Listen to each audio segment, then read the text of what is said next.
بسم الله الرحمن الرحيم يا أيها الذين آمنوا اتقوا الله حق تقاته ولا تموتن إلا وأنتم مسلمون واعتصموا بحبل الله جميعا ولا تفرقوا واذكروا نعمة الله عليكم إذ كنتم أعداء فألف بين قلوبكم فأصبحتم بنعمته إخوانا فكنتم على شفا حفرة من النار فأنقذكم منها كذلك يبين الله لكم آياته لعلكم تعقلون ولتكن منكم أمة يدعون إلى الخير ويأمرون بالمعروف وينهون عن المنكر وأولئك هم المفلحون صدق الله العظيم.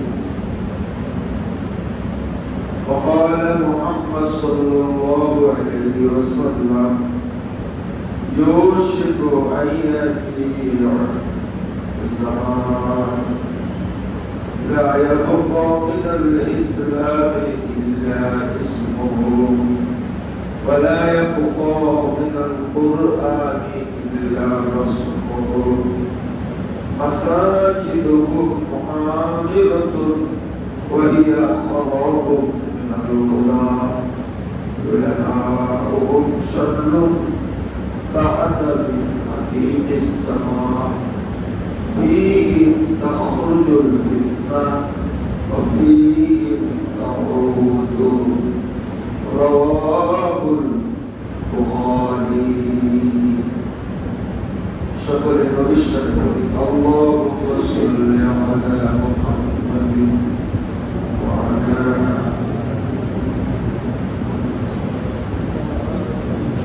ما صليت على إبراهيم وعلى آل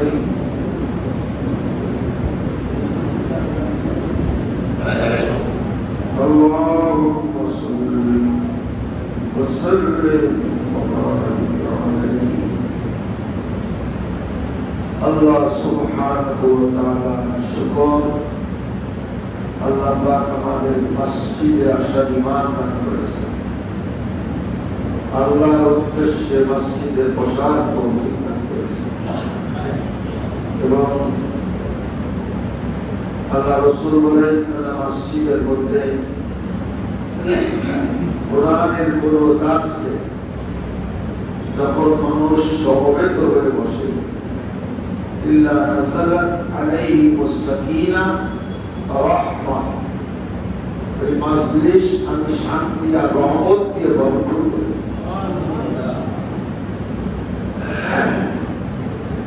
আল্লাহ পাকের সবথেকে বড় রহমত হলো নিজেকে বুঝতে পারা, চিনতে পারা, যে কোনো বিষয় জানতে পারা।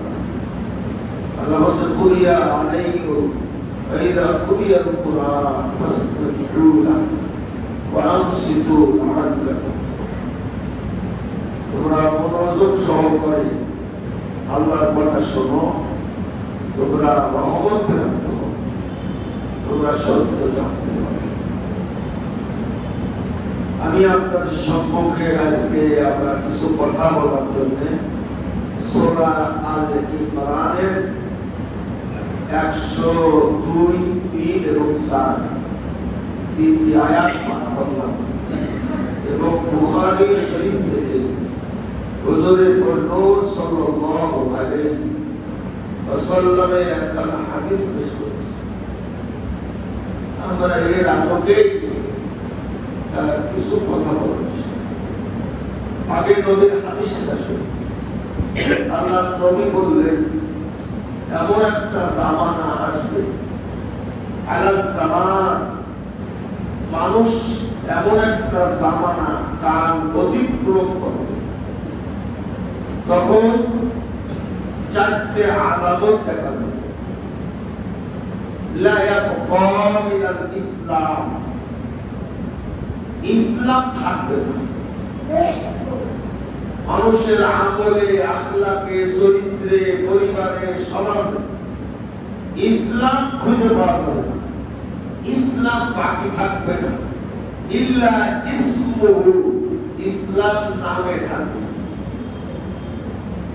শরীফুল ইসলাম, আমিনুল ইসলাম, এরকম ইসলাম কিসে থাকবে? নামে থাকবে, কিন্তু ইসলাম বাকি থাকবে। ওয়ালা ইয়াবকা মিনাল কুরআন, কুরআন বাকি থাকবে না, কুরআনের অস্তিত্ব পাওয়া যাবে না।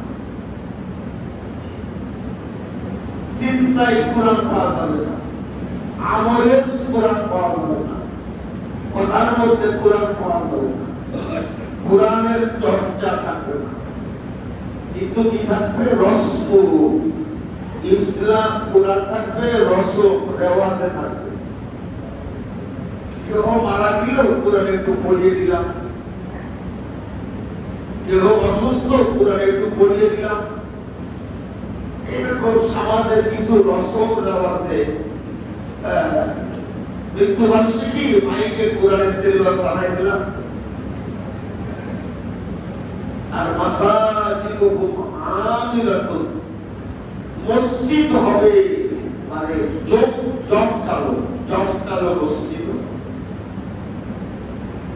মসজিদ দেখলে মাথা ঠান্ডা হয়ে যাবে, কি মসজিদ বানাইছে। কিন্তু মসজিদ গুলাই হিদায়াত থাকবে। মাসাজিদুহুম আমিরাতুন,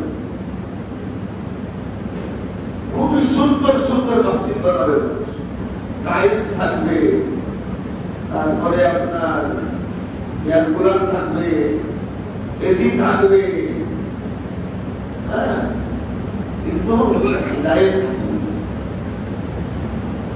উলামাউহুম শাররুন,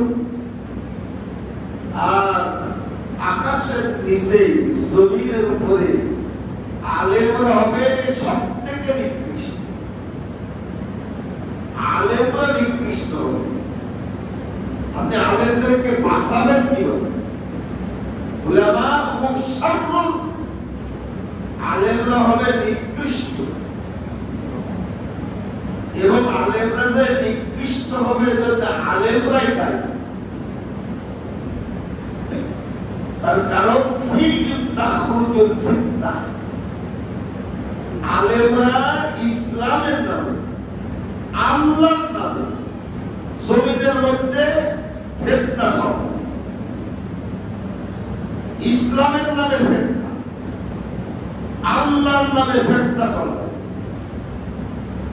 যে সমস্ত বিষয়গুলি এত বড় কোরআনে আল্লাহ বলাই প্রয়োজন মনে করেনি, সেই সমস্ত বিষয়গুলি আলেমরা এত এমন ভাবে আলাপ আলোচনা করবে যে মুসলমানদের মধ্যে ফিতনা ছড়িয়ে যাবে। আর তাদের এই অদূরদর্শিতা, তাদের এই অজ্ঞতার কারণে এই ফিতনায় আলেমরাই মানে ক্ষতিগ্রস্ত হয়ে যাবে।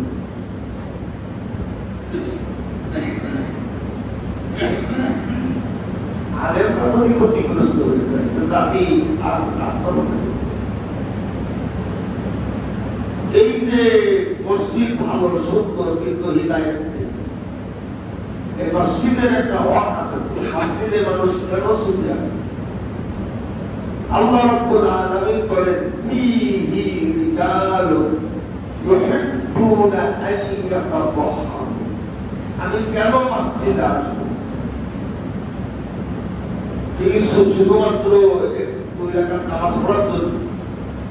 আল্লাহ বলছে না, এই মসজিদে তারাই আসে যারা পছন্দ করে, যারা পছন্দ করে তারা যেন পবিত্র হতে পারে।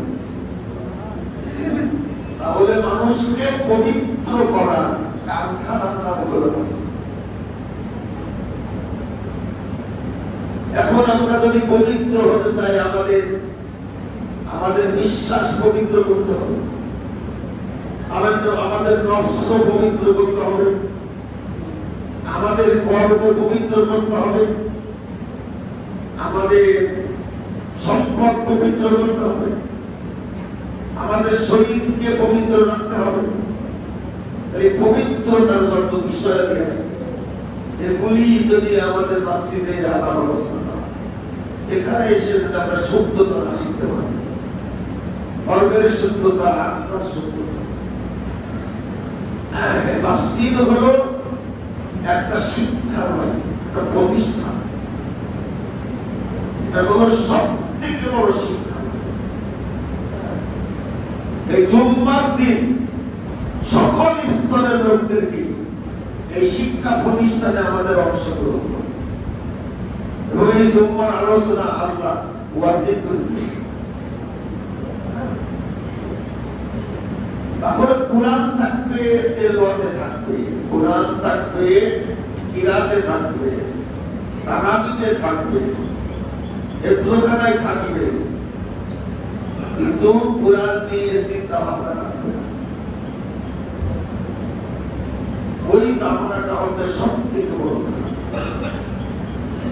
আমি আপনাদের সামনে যে 3টি আয়াত পাঠ করলাম, আল্লাহ রাব্বুল আলামিন একেবারে টার্গেট করে মুসলমানদেরকে আল্লাহ বলতেছেন যারা ঈমানের দাবিদার, আইয়ুহাল্লাযীনা আমানু, যারা ঈমানের স্বীকৃতি দিতে চাও, তোমরা বলো আমি আল্লাহ, রাসূল, পরকাল ইত্যাদি ভালো বিশ্বাস করি। এই ঈমানের স্বীকৃতি তারা দেয়। আল্লাহ বলেন ঈমানের দাবি হলো ইত্তাকুল্লাহ, আল্লাহকে ভয় করে চলা। শুধু ভয় করলে হবে না, হাক্কা তুকাতি, এর মানে হলো আর কারো ভয় করা যাবে। তুমি আল্লাহরও ভয় করবা, আবার অন্য কারোর ভয় করবা না। ইন্নামা হাক্কা তুকাতি, আল্লাহ বলছে হক আদায় করো, ভয় করো। তাকওয়া, এর নাম হচ্ছে তাকওয়া। তাকওয়া বলা হয় আল্লাহকে বিশ্বাস করি, আল্লাহকে ভালোবেসে, আল্লাহ আযাবের কথা অনুধাবন করি, আল্লাহর অসন্তুষ্টির কথা উপলব্ধি করি, আল্লাহ কর্তৃক যত নির্দেশ তা মান্য করা, আর যত নিষেধ তা পরিত্যাগ করা, বর্জন করা, ছেড়ে দেওয়া, দূরে থাকা, আর বিদ্যে তাকওয়া বলা হয়। আরবিতে কি বলা হয়? তো আল্লাহ বলতেছেন তোমরা যদি আমার বিশ্বাস করো, তাহলে এই বিশ্বাসের দাবি হলো যে আমার নির্দেশ মান্য করতে হবে, আর আমি যা নিষেধ করেছি তা থেকে বেঁচে থাকতে হবে। এর নাম হলো তাকওয়া। তারপরে আল্লাহ বলতেছেন ওয়ালা তামুতুন্না ইল্লা ওয়া আনতুম মুসলিমুন। আল্লাহ বলছে একমাত্র মুসলমান হয়ে মৃত্যুর স্বাদ গ্রহণ করার আকাঙ্ক্ষা করো। আমার মৃত্যু তো হবে, কিন্তু আমার আকাঙ্ক্ষাটা হলো আমি যেন মুসলিম হয়ে মৃত্যুবরণ করতে। এই যে আল্লাহ এই যে কথাগুলি বলতেছেন, এই কথাগুলি কে বলতেছেন? কথাগুলি আল্লাহ বলতেছেন। তোমরা মুসলিম হয়ে মৃত্যুবরণ করো। আমরা মুসলমান না, না আমরা আসলে মুসলমান না। আমরা যদি মুসলমান হতাম, পৃথিবীতে মুসলমান এইভাবে থাকতে পারে না। মুসলমানদের যে দুরবস্থা প্রতিদিন মিডিয়ার মাধ্যমে আমরা দেখতে পাচ্ছি, যে ভারতে জোর করে ওদের বলতেছে জয় শ্রীরাম বলতে হবে, ওদের জোর করে ধর্মান্তরিত করা হচ্ছে। কত শত মসজিদ যে ভেঙে গেছে, এই ভারতবর্ষ 800 বছর মুসলমান পরিচালনা করেছে। কোন ইতিহাসবিদ বলতে পারবে না মুসলমানদের কাছে অমুসলিমরা কেনা করেছে। সে ভারতে মুসলমানরা খুবই কষ্টে, সারা দুনিয়ায় কষ্টে। শুধু সমস্যা মুসলমান। এখন মুসলমানরা যে এই যে দুরবস্থার মধ্যে আছে, এটা তো হওয়ার কথা ছিল না। আল্লাহর কালাম অনুযায়ী আল্লাহ বলছে মুসলমান হও। জোরে বলো কি হও? মুসলমান হও। মুসলমান হতে হলে কি করা লাগবে? আল্লাহ বলতেছেন ওয়াতাসিমু বিহাবলিল্লাহি জামিআ। মুসলমান হওয়ার একটাই পথ, এটা হলো আল্লাহ দেখানো পথ। আল্লাহ বলছে আল্লাহ রশিকে সম্মিলিতভাবে আঁকড়ে ধরো। ওয়াতাসিমু আঁকড়ে ধরো বিহাবলিল্লাহ, আল্লাহর রজ্জু, আল্লাহর রশি। আল্লাহর রশি মানে কি? আল কুরআন ওয়া হুয়া হাবলুল্লাহ। আল্লাহ নবী বলেন কোরআনটা হলো আল্লাহর রশি। কোরআনটা হচ্ছে আল্লাহর রশি। ওয়াতাসিমু বিহাবলিল্লাহ, তোমরা কোরআনকে আঁকড়ে ধরো। ওয়ালা তাফাররাকু, এই ব্যাপারে তোমরা বিচ্ছিন্ন হবে। তাহলে আল্লাহ বলতেছেন মুসলমান হতে হলে কি আঁকড়ে ধরতে হবে? কোন বিষয়কে না, কোন আলেমকে না, কোন দলকে না। আল্লাহ বলছেন কোরআনকে আঁকড়ে ধরো। তারপরে কোরআন দিয়ে সব বিচার করো, আলেম বিচার করো, বিষয়ে বিচার করো, কোরআন দিয়ে বিচার করো। দল, ওই দলগুলো বিচার করতে হবে কোরআন। তোমাদের ঐক্যে, তোমাদের ঐক্যবদ্ধ হওয়া মানদণ্ড কেন্দ্র হবে কোরআন। কে ভালো মন্দ তা বলার অধিকার রাখে কোরআন। কে সঠিক আর ভুল এটা বলে দেবে কোরআন। তুমি বলতে পারবে না। কোন আলেম, কোন ইমাম, কোন মুফতি তাদেরকে অন্ধবিশ্বাস করা হবে। সে যদি জাতির উদ্দেশ্যে কোন ইসলামের কথা বলে, তাহলে আমাদের বলতে হবে হাতু কুরআন রাখো। আপনার এই বক্তব্যের পিছনে দলিল কাটে। আপনি যে কথাটা বলতেছেন এর এই তথ্য, এই কথাটা এই কোন থেকে আছে? তাহলে মুসলমানদের বাঁচার একমাত্র পথ হলো কোরআনকে আঁকড়ে ধরা। পৃথিবীর মুসলমানরা সব আঁকড়ে ধরেছে, শুধু কোরআন বাঁধতেছে। কোরআনটা আঁকড়ে ধরে কেন? আল্লাহ রাব্বুল আলামিন কোরআন আঁকড়ে ধরতে বললেন।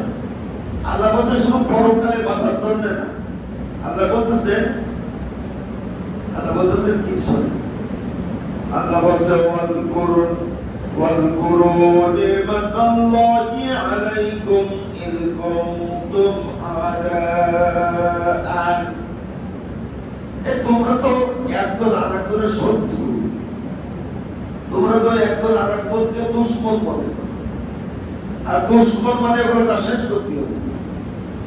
আল্লাহ বলেন ফাআল্লাফা বাইনা কুলুবিকুম, আমি এই কোরআনের মাধ্যমে আমি আল্লাহ তোমাদের মধ্যে ভালোবাসা আর সম্প্রীতি দান করেছি। সুবহানাল্লাহ বলেন। আল্লাহ এই কোরআনের মাধ্যমে আমাদের কি দান করেছেন? আমাদের সম্প্রীতি। এই কোরআন আমাদেরকে বলতেছে যে পৃথিবীতে সব মানুষ ইন্না খালাকনাকুম মিন যাকার আও উনসা, দুনিয়ার সমস্ত মানুষ এক উৎস থেকে এসেছে। তোমাদের সকলের অস্তিত্ব হল আদম থেকে। তোমাদের মধ্যে গোত্র আলাদা হতে পারে, বংশ আলাদা হতে পারে, জাত আলাদা হতে পারে, কিন্তু তোমাদের উৎস হলো আদম। তোমরা কিন্তু একই বাপ মার সন্তান। বলুন তো এই কথা যদি কারোর মগজে থাকে, হিন্দু বৌদ্ধ খ্রিস্টান ওভাবে আমরা তো বিচার করবো না। আল্লাহ শেষে বলছে ইন্না আকরামাকুম ইনদাল্লাহি আতকাকুম। বংশের জোরে বড় হওয়া যাবে না, গোত্রের জোরে বড় হওয়া যাবে না, রঙের জোরে বড় হওয়া যাবে না। তোমাদের মধ্যে সেই বড় যে অন্যায় করে না। সুবহানাল্লাহ বলেন। শ্রোতা বন্ধু, যে অন্যায় করে না সেই হলো আল্লাহর কাছে সম্মান, সেই ভালো।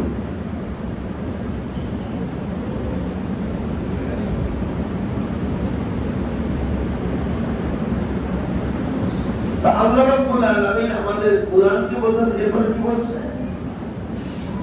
وَكُنْتُمْ عَلَى شَفَا حُفْرَةٍ مِّنَ النَّارِ। আল্লাহ বলতেছেন যে তোমরা তো আগুনের পাড়ে অবস্থান করছিলে। এখানে আগুন মানে ধ্বংস। তোমরা ধ্বংসের প্রান্তে পৌঁছে গেছিলে। আমি এই কোরআনের মাধ্যমে তোমাদেরকে রক্ষা করেছি। সুলেমান কি করেছি? আল্লাহ কিভাবে রক্ষা করলেন এবং এই ধ্বংস থেকে বাঁচার রাস্তা হলো আমি এই কোরআনকে আঁকড়ে ধরলাম। এরপর আল্লাহ বলছে কাযালিকা ইউবাইয়িনুল্লাহ লাকুম আয়াত। আমার আয়াত তোমাদের সামনে খুলে খুলে বর্ণনা করলাম যেন তোমরা পথ পেতে পারো।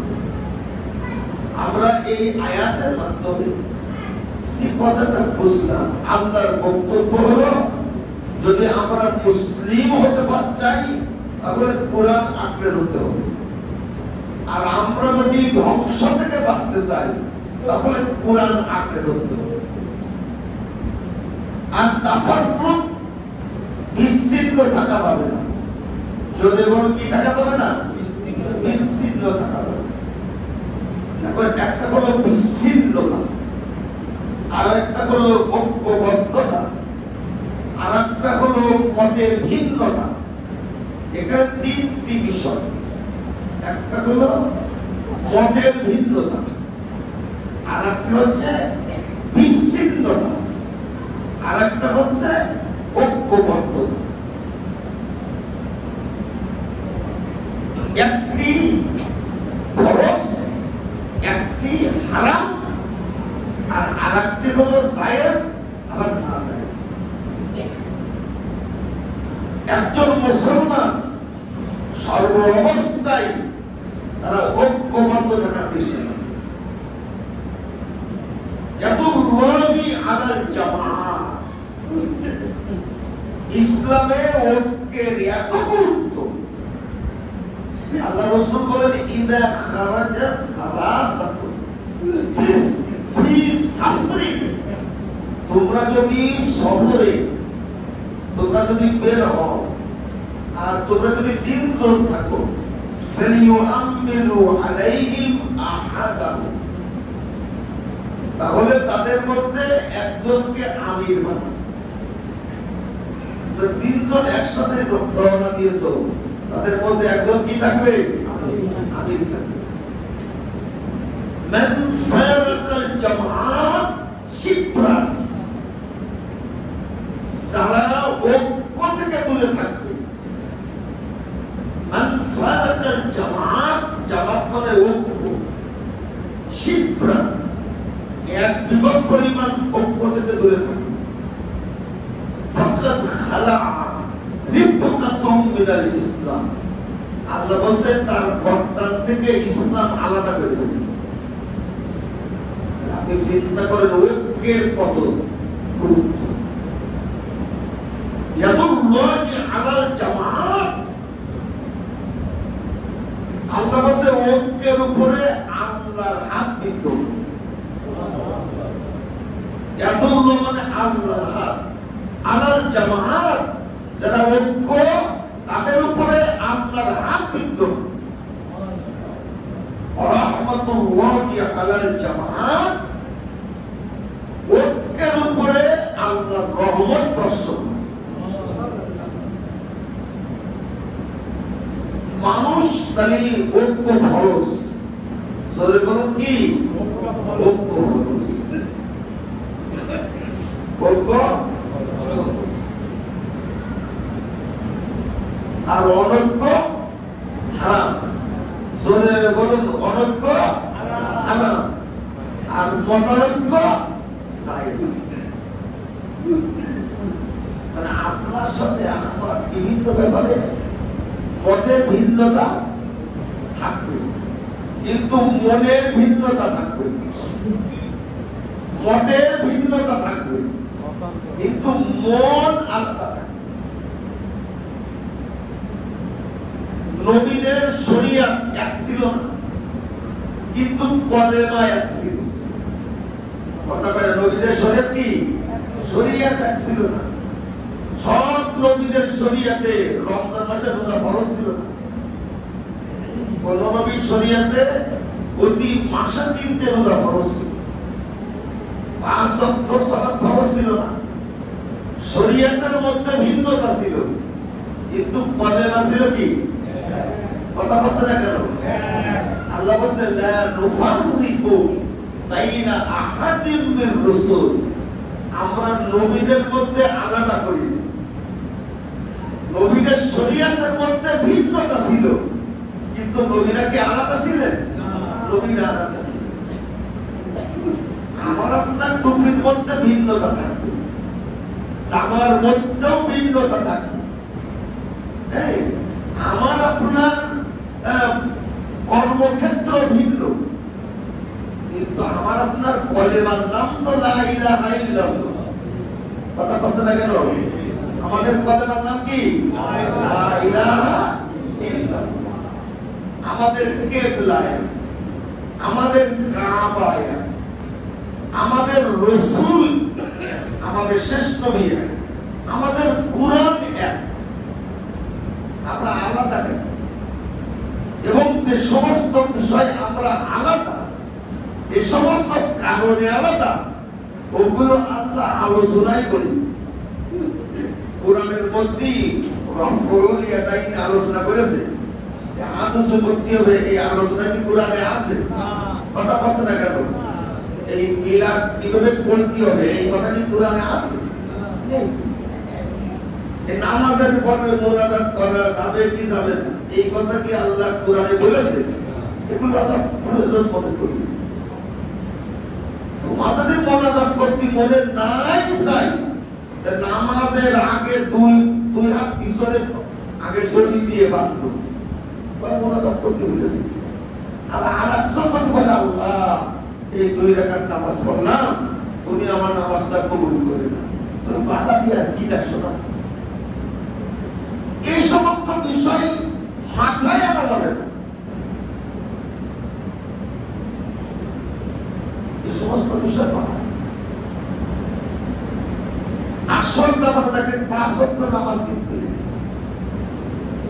সরমনা বলেন, সর্ষিনা বলেন, ফুলফুরা বলেন, জামান বলেন, বিএনপি বলেন, আমলিক বলেন, কয় ওয়াক্ত নামাজ হলো? এই ব্যাপারে কিন্তু মৌলিক বিষয় ঠিক আছে। শুধু টুপি দেখে মনে করে ও আর আমি আলাদা। এই জাতির পথ দেখাবে কারা? শুধু একটু দাড়ি খাটো তাই ও তাহলে আমার দলের না। তুমি মোহাম্মত করে বলো আর একটু লম্বা করো, তোমার থেকে আলাদা হয়ে গেল।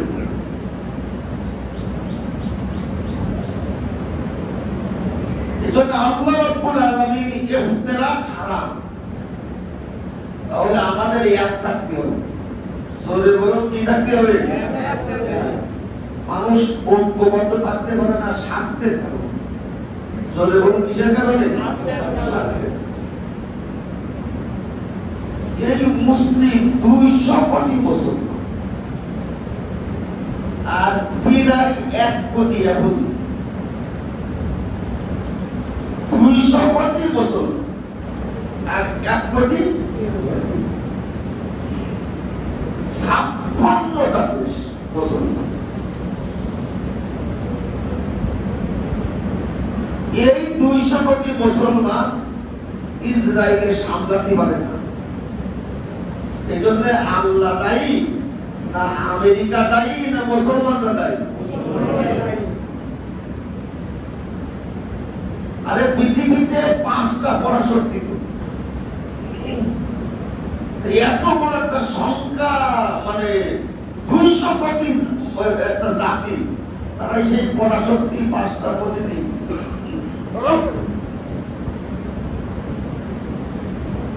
ইউরোপের মধ্য থেকে 2 জন, তারপরে আপনার চীন আছে, রাশিয়া আছে, রাশিয়া খ্রিস্টান। 3টে পরাশক্তির মধ্যে 5টা, 3টে হলো 4টে খ্রিস্টান। এই ব্যাপারে সমাধান হবে না তো। আমি পারমাণবিক অস্ত্র বানাবো, কিন্তু এর মাধ্যমে আমি সারা দুনিয়া আমি নেতৃত্ব দেব। কিভাবে নেতৃত্ব দেব? যে তুমি বানাতে পারবো, তুমি কি তুমি বানাতে পারবো। তা আল্লাহ কোরআনের মধ্যে কি বলছে? আল্লাহ বলছে ওয়াআইদু লাহুম মাসতাতাতুম মিন কুওয়াহ ওয়া মিন রিবাতিল খাইল তুরহিবুনা বিহি আদুওয়াল্লাহি ওয়া আদুওয়াকুম। এই কথাটা কার? আরে কথা বলছেন, এই কথাটা কার? আরে আপনি তো এই মুসলমান, 57টা মুসলিম রাষ্ট্র, এই আয়াত মানবা না? আল্লাহ বলছে কোরআনকে কেন্দ্র করে আঁকড়ে ধরো। তা আল্লাহ কোরআনের মধ্যে বলছে তোমার যদি শক্তি না থাকে কেউ তোমার দাম দেবে না। তোমার যদি কি না থাকে, আল্লাহ বলছে ওয়াআইদু লাকুম মাসতাতাতুম মিন কুওয়া, নিজেকে রক্ষা করার শক্তি সঞ্চয় করো। শক্তি সঞ্চয়, সেই শক্তিটা কি? কোরআনের মধ্যে 5টা শক্তির কথা বলেছে। যদি বলুন ভাইটা, তুমি যদি পৃথিবীতে মাথা উঁচু করে তুমি যদি বলিষ্ঠ কণ্ঠে কথা বলতে চাও, তাহলে কয়টা শক্তি লাগবে?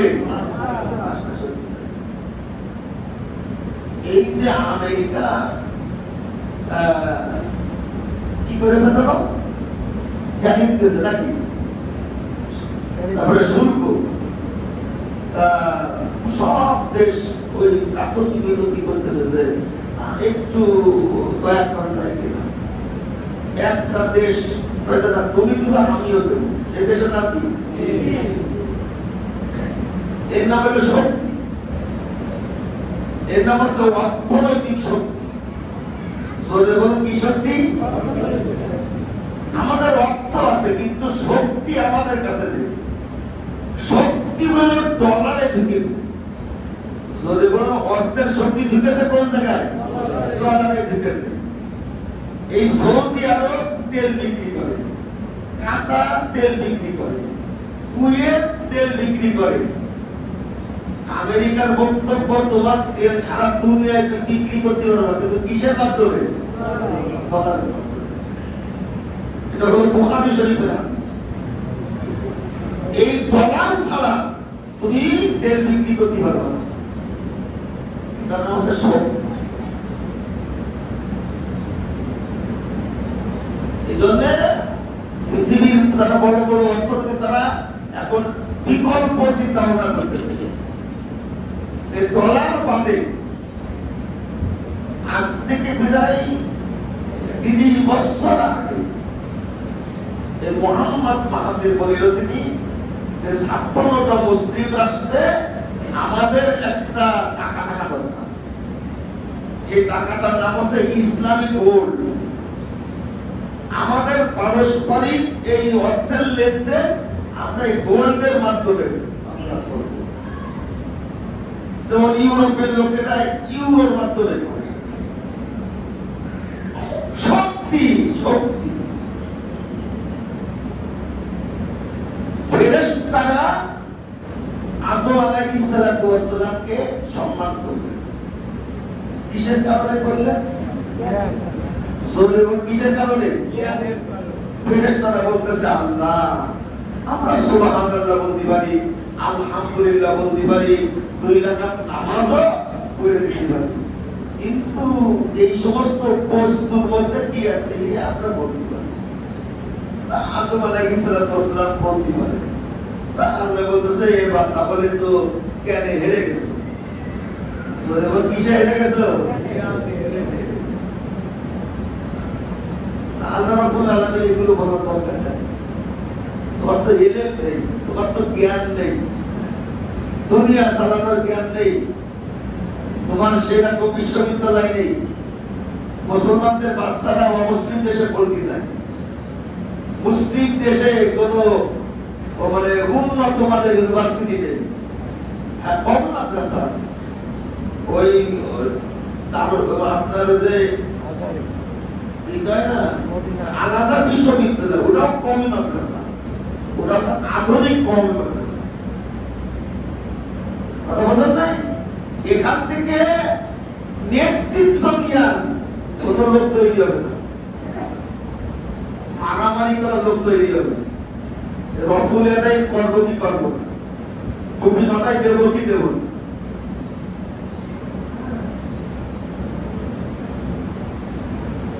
আরে বাবা আল্লাহ বলছে ওয়া আ'ইদু লাকুম মাসতাতাতুম মিন কুওয়া ওয়া মিন রিবাতিল খাইল তুরহিবুনা বিহি আদুওয়াল্লাহি ওয়া আদুওয়াকুম।